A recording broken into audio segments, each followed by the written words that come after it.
రండి పురుషోత్తం గారు. ఏంటి బండి రిపేరా? కాదు నరసింహ, నీ మీద ఒకరు కంప్లైంట్ ఇచ్చారు. కంప్లైంటా? ఎవరు?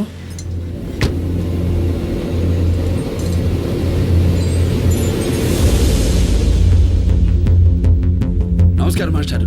కబురు పెడితే నేనే వచ్చేవాడిని. రే కుర్చీ పోయిరా. అక్కర్లేదు, మా అమ్మాయిని పంపిస్తే నేను తీసుకెళ్తాను. మీ అమ్మాయి? అదే నరసింహ, నువ్వు వాళ్ళ అమ్మాయిని కిడ్నాప్ చేసావని కంప్లైంట్ ఇచ్చారు. నువ్వు అలా చేయవన్నా ఈయన నమ్మడం లేదు. ఏంటి నమ్మేది? Inspector, do your duty properly. వెనకేసుకొస్తారేంటి? వీడు తప్ప నా కూతురు జోలికి ఎవరు రారు. ఏమయ్యా, ఎంత చెప్పినా అర్థం కాదా? రౌడిజంతో మా అమ్మాయిని కిడ్నాప్ చేసి పెళ్లి చేసుకుందాం అనుకున్నావా? నేను బ్రతుకుండగా అది జరగదు.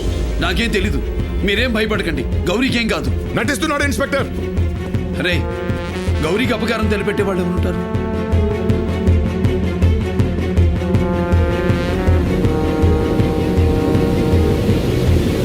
మాస్టారు, సాయంత్రం లోపు మీ అమ్మాయి మీ ఇంట్లో ఉంటుంది. మీరు ధైర్యంగా వెళ్ళండి. సార్, నరసింహ చెప్పిందే చేస్తాడు, చేయలేనిది చెప్పడు. రండి. సాయంత్రం లోపు నా కూతురు నా ఇంట్లో ఉండకపోతే నీ ఇంటి ముందు నా శవం ఉంటుంది. ఎక్కడ్రా గౌరీ? ఆ? ఏం చేశారా గౌరీని? అన్నే అది చెప్పరా, చెప్పు, చెప్పండ్రా. ఏం చేశారు? నువ్వు ఎంత కొట్టినా గౌరీ రాదు. నువ్వు పెళ్లి చేసుకుంటానంటేనే వస్తుంది.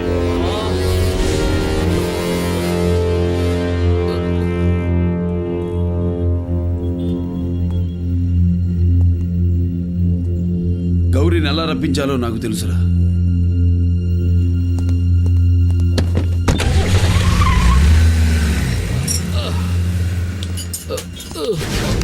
ఏంట్రా? ఏంటేంట్రా?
వీళ్ళు నన్ను కిడ్నాప్ చేయలేదు నరసింహ.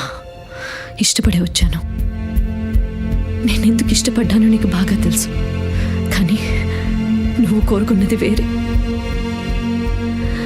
కూతురి కోరిక ఏదో ఒక రోజు మా నాన్న అర్థం చేసుకుంటాడేమో అని చిన్న ఆశ. ప్రేమను వదిలేయడం కాదు, చంపేస్తావు Narasimha. Anyways, all the best.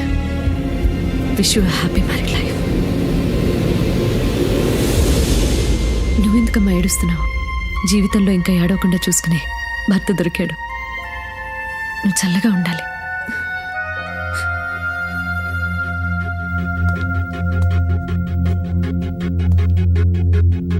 Narasimha, ఒక్కరోజు కూడా నిన్ను తలుచుకోకుండా ఉండలేకపోయేదాన్ని అనుకున్నాను.